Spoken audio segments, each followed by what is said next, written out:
With an update on Vince McMahon's role in WWE creative and more. This is Wrestling Hub. My name is John and you're watching the Wrestling Report. Before we get into the rest of the video, make sure you subscribe to Wrestling Hub and turn on all notifications to stay up to date with everything in the world of pro wrestling. Also, don't forget to follow us on Instagram at Wrestling Hub Official and follow us on Twitter at Wrestling_Hub.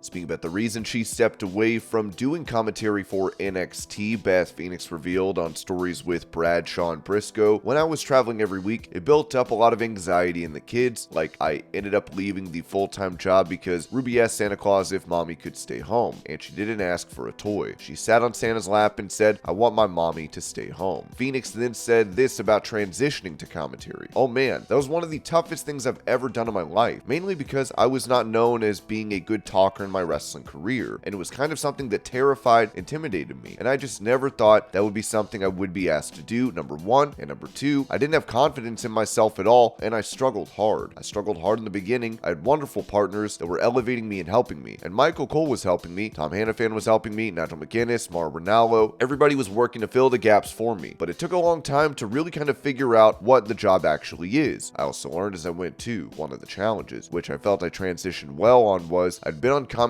as a wrestler, and all you have to do is talk about yourself and your own story, which is easy, right? But being a commentator, you got to know everybody's story, you got to have backstories, and you have to bring forward and highlight everybody on the show. So it becomes a really kind of selfless job. You can no longer have that big, it's all about me ego. You got to start to realize I'm a part of building this entire brand and helping build these characters, and so you have to be able to put on a different hat in that role. And then the other thing is, it took a long time for me to, number one, get used to the traffic in the ears. There's so many people talking at the same time, but also really trying to figure out a way to put someone else's vision in my own words. Because we're given, we know, okay, here's the story that has come forth, or here's where we have to go. So we as commentators have to bring forward these stories that are written and creative, but also not give anything away and use your own voice. So it was just so many things going on, and I think some wrestlers are cut out for it, and some, like myself, it takes a lot longer.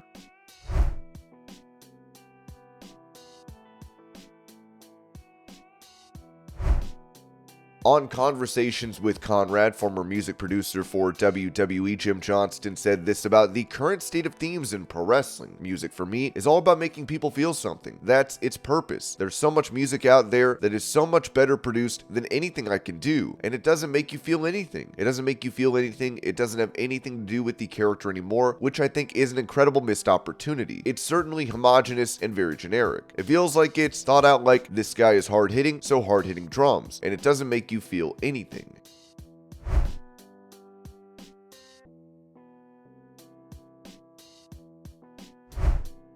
With him in attendance during WWE's Clash at the Castle event, Bret Hart revealed he was disappointed with the fans, saying on HN Live, "I went to a show not too long ago in Cardiff, a pay-per-view. It was embarrassing to sit in the front row and watch all the kids in the audience slap their leg as the wrestlers slap their leg in these kick spots where they pretend to kick each other with shin pads and slap sounds over and over. To realize that the crowd is in on it, the entire floor is clapping and slapping their leg, I'm going, we used to try and make it real. What happened? Everybody is in on it. It's a big, giant charade. I had a hard time feeling the fan part of me come to life. When I watched Dungeon Wrestling and I'm watching this young girl wrestling, just watching her take someone over in a headlock and having a real headlock on was so much more than anything I saw in Cardiff with the wrestlers over there. It goes back to simple art. Wrestling is an art form. All art is simple. Wrestling is a simple art that is really just storytelling, or good versus bad, most of the time anyway, and it's an easy story to tell. Wrestlers have been doing it for decades, and wrestlers from 2005 up don't know anything about telling stories or what headlocks are. When I see wrestlers today just slapping and the crowd going woo and everyone keeps slapping one after another, and these guys have welts all over their chest and blisters and their chest hurt that night, and they go, geez, I was an idiot tonight and let somebody slap me on the chest as hard as he could 500 times and my chest is killing me. That's what they used to do to the jabronis back in the old days. They would chop them, beat them, and slap them. I would never let a guy slap me and chop me. Ric Ric Flair is the only guy that ever chopped me. He usually got to me in the end, where I would tell Rick, you can give me one chop in the match to get it over with. But as far as the match goes, I'm not going to sit there and stick my chest out for some guy to slap me on the chest for an hour. That's not what wrestling is. It's not about hurting yourself. It's not about coming back to the dressing room and feeling. Everyone knows that it's not real, right? They all know what's going on. So why are you letting someone slap you and chop you and whip you across the chest and hurt you and you're in pain all night and you wake up the next day with blisters all over your chest and then do it again the next night? It's just stupid.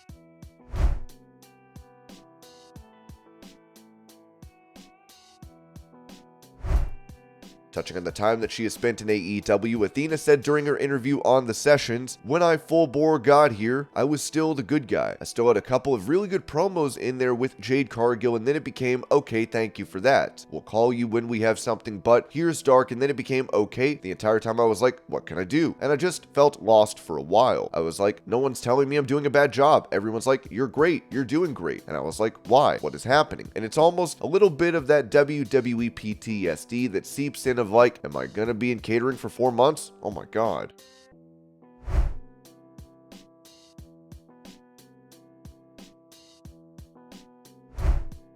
On his podcast, Kurt Angle spoke about Roman Reigns retaining his title against Cody Rhodes at WrestleMania, saying, "I'm not going to beat up on Roman Reigns because he is the man he deserves to be. We're in a time now where if you're a champion for 3 years, that's a little long. It's just too long because we're not in territories anymore. When you were in territories, you weren't on TV every week. So fans had to come to see you at the arenas and you'd only be in that city 1 day a week. So they only saw wrestling 1 day a week back then when they were champion for 6-8 years. Now, Roman Reigns has gone on, it looks like he's going to have to hold the title for another few years. The thing is, he's on TV every week, sometimes twice a week, and then a pay-per-view every month. It's just a lot. I don't believe the ratings are going to go down, but I do believe some people are going to lose interest because they're not making other wrestlers. Roman has an opportunity to make a wrestler. He could have made Cody into a megastar, which Cody is already a star, but he would have been a megastar if he won at WrestleMania. That's just my opinion.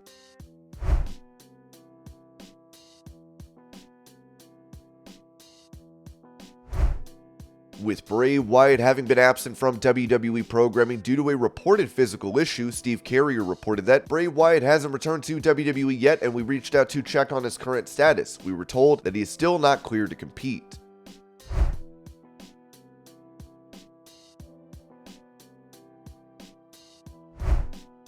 Giving an update on a faction in WWE, Ringside News reported that some fans are concerned about Hit Row's spot in WWE right now. We were told that they are filling their role, just as intended. They're not supposed to be booked to be on top. There is no heat on them.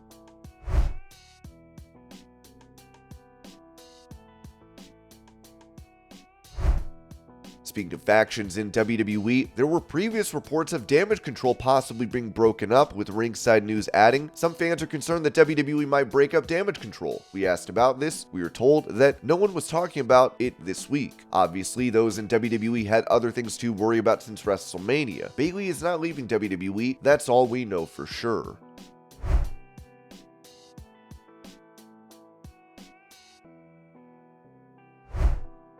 With Charlotte Flair taking a slam to the face during her match against Rhea Ripley, Ric Flair gave an update on her daughter's condition, saying on his podcast, "She's fine. She's got a bruise on her nose and a black eye, but between that and that slugfest they had in the middle towards the end, it was great. My hat's off to Rhea Ripley. She let Ashley hit her as hard as I used to hit Steamboat. That's what makes it real, as opposed to Seth Rollins and Logan Paul laying on their back side by side and slapping each other in the chest. Come on, they're both better than that. That looked bad compared to Ashley chopping Rhea. Come on, let's get serious."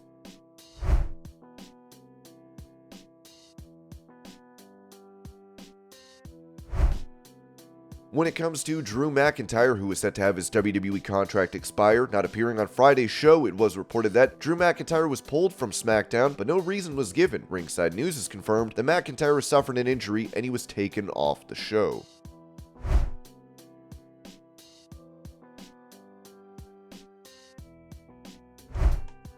In some unfortunate news, ECW legend Sabu had to be rushed to the hospital as Squared Circle Expo put out this statement. Attention, due to having a serious medical emergency while on the show floor, Sabu will not be appearing for the remainder of the expo. He is currently en route to a local medical facility. All pro photo op for the ECW Pillars Pro Op and Sabu/RVD Pro Op will be refunded cash in hand at the pro photo op at their scheduled times. Our thoughts are with Sabu and all of his ECW colleagues at this time as we wait for some hopefully positive news on his status. Thank you for understanding. Sabu then wrote on Twitter yesterday, "Hello everyone, I am doing better and thank you for your well wishes."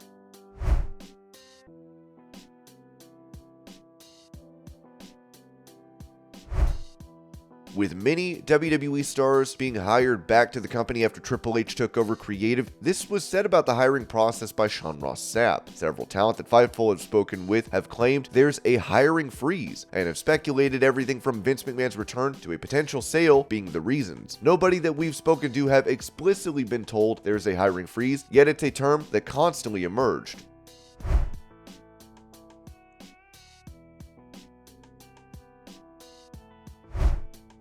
As reports claimed that Vince McMahon was back in charge of creative for Monday Night Raw, this was said about the show on Friday. A lot of fans are very scared about Smackdown, but we're told that Vince really got his hands deep into the Monday show, and that was Monday. We're told that Vince has not met with writers, and he's not undercutting Triple H. Dave Meltzer noted on Wrestling Observer Radio, Vince was not in Portland. He was working remote. They did not change a lot, but there were things that changed. It wasn't anything major, whatever that means. He was involved. When it comes to how often he will be involved, nobody knows. He's going to show up when he shows up. He's going to do what he wants to do, and that's the deal. It was added by Sean Ross Sapp that the morale was significantly improved Friday without Vince McMahon, but a lot of it is a we'll see what happens approach. And this was your pro wrestling news update. I hope you're all having a great day. Thank you so much for watching, and I'll see y'all later.